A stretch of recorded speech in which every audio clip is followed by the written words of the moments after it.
The Oppo Find X8 Pro is a stunning flagship beast of a smartphone. But how does this actually stack up to competitors, and why should you choose Oppo? Well, s'mores, light that fireplace and get cozy. Let's dig into this full review. Back in November, I was able to snag one of these phones during my trip with MediaTek to India. Now, unfortunately, I do have to send it back. It was not a gifted phone, but I love it. I would definitely consider purchasing one of these.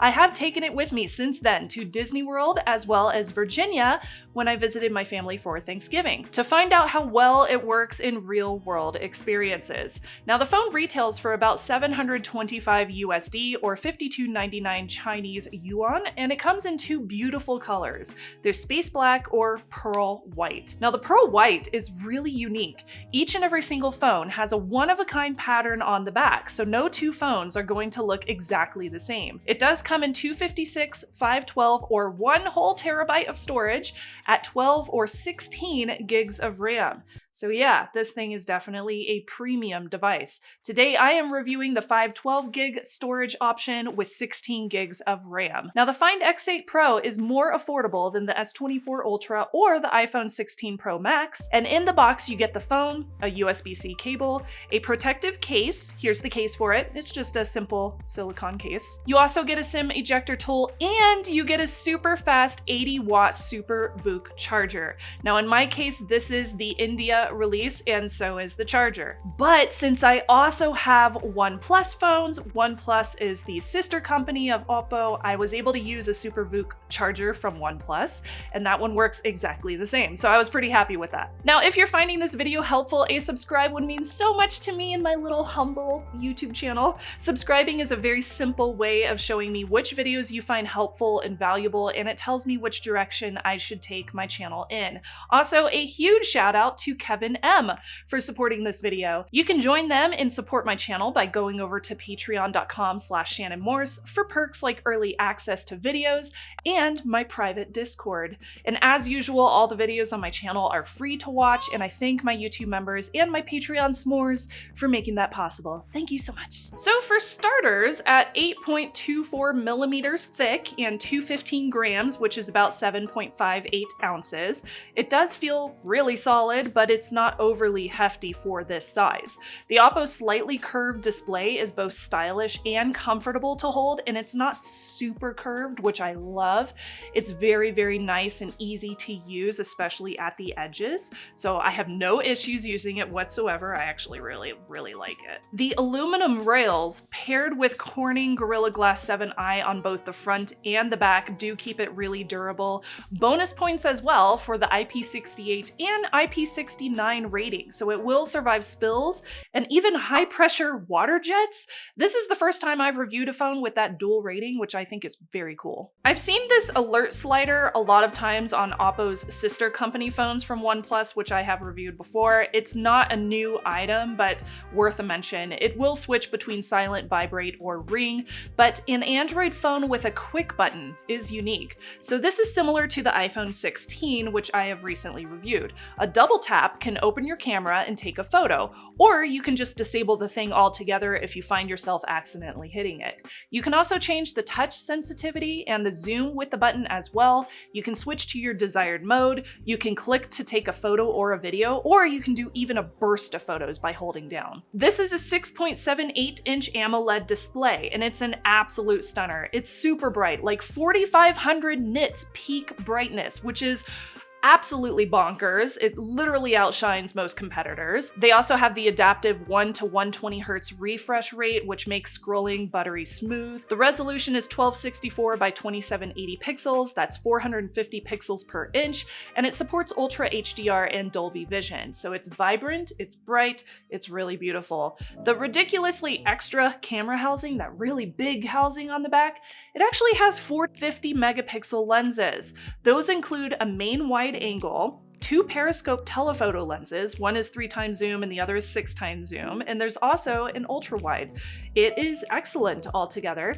The main camera gave me great pictures with tons of color balance, great detail and clarity, great contrast. The daytime photos look lovely and the nighttime photos stood out as very clear with no overexposed sections around the lights and not a noticeable grain or blurriness. The ultra wide is not as clear at night. The aperture is also slightly higher, but daylight photos were also really awesome. Now, while that 120 times zoom is impressive, it's also digital. So we're talking potatoes again.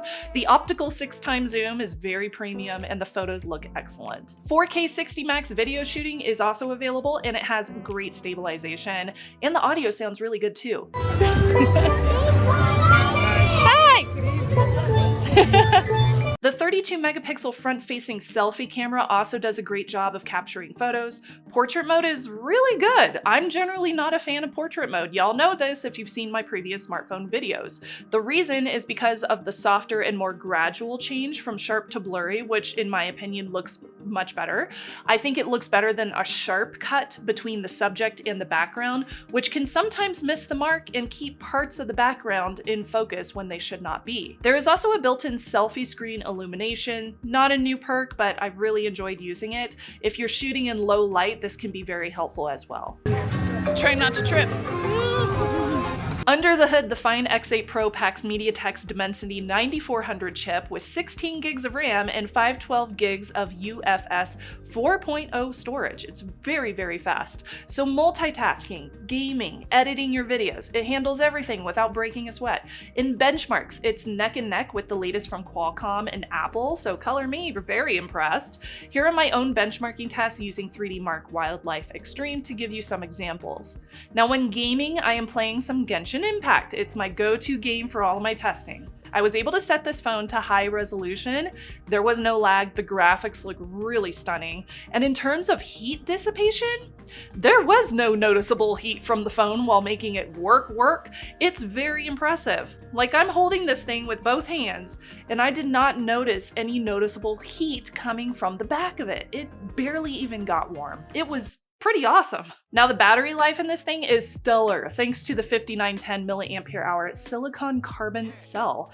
In my testing, it outlasted most competitors during heavy use. So you can see some of my screenshots here for examples. Charging speeds were also equally impressive. Again, you do need a compatible charger if you purchase this from importing it from overseas.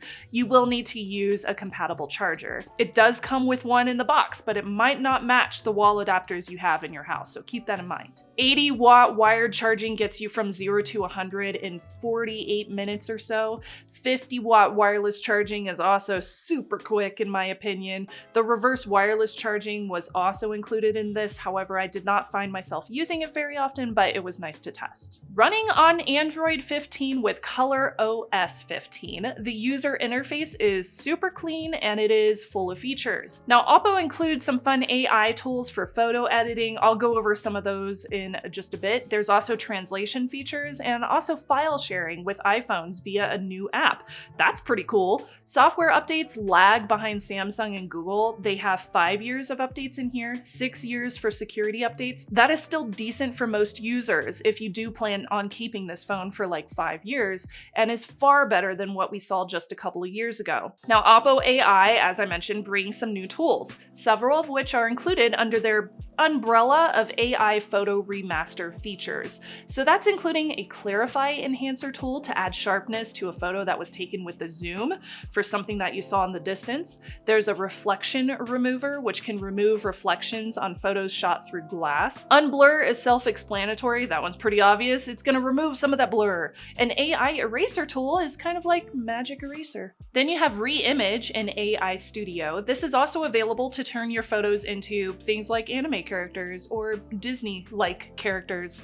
Add to this the high quality speakers. They are very nice and loud and they sound, there's a little bit of bass in there, so they have some lovely speakers, especially if you want to listen to some music with the speakers instead of using headphones. They have excellent call quality and connection and very fast Wi-Fi 7 support and 5G support. USB-C 3.2 is also in here, so we got those quick speeds if you want to do data transfers. So altogether, we've got a pretty sweet phone here. So is the Oppo Find X8 Pro worth it? Yeah, absolutely. For the price, you're getting flagship level cameras, you're getting a stunning display, you're getting super high performance, killer performance, especially if you like to game or if you just need really excellent battery life, it's got that. I love the cameras, I was so impressed with them, and I had so much fun just using this phone day to day. It was just an excellent feel, and it gave me such a nice high quality experience. So yeah, really happy with this, and at that price, it's an excellent buy, definitely. So yeah, it has my recommendation and 10 out of 10. Really love this phone, highly recommend. Thanks for watching, I'll see you next time. Bye y'all.